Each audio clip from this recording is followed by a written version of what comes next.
Behold a beam, pride and prejudice.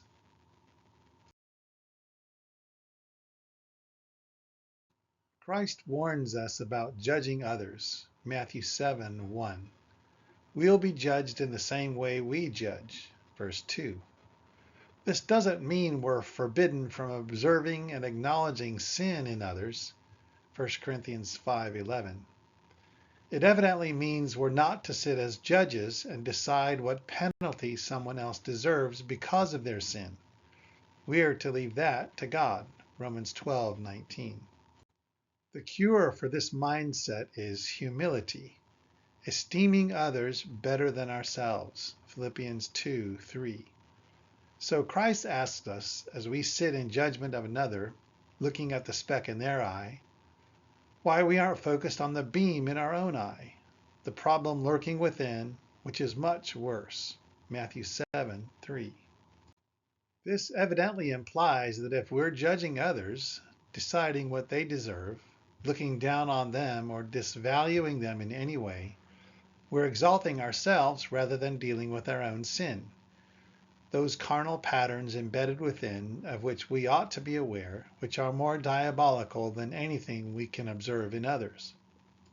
If we aren't being observant and remain unaware of the wicked potential within our own hearts, perhaps we haven't been striving against sin. Hebrews 12:4. Perfecting holiness. 2 Corinthians 7:1. Maybe we're content in lukewarmness. Revelation 3:16. Humility freely admits that, were it not for the grace of God, I might very well be the most evil person who has ever lived. 1 Timothy 1:15. It has practical experience in the arena. Romans 7:18. Battling the carnal mind. Romans 8:7. Evidently, the only reason I'm not sinning worse than everyone else is God's gracious restraint. When we're looking up at others in a moral context, figuring our neighbors likely on higher ground in spite of the sin they're committing, it's much easier to acknowledge the fact of their sin without concerning ourselves with what they deserve, knowing we'd deserve worse if God left us to ourselves. If we can find this perspective, we'll be pleased when God takes pleasure in being merciful to others and truly wish them the best, rather than becoming resentful and bitter. Jonah 3:10-4:1.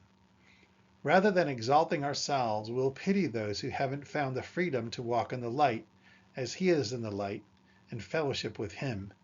1 John 1:7, and pray for them. Matthew 7:44. How can we help others trapped in sin while we're still enslaved ourselves? Matthew 7:4.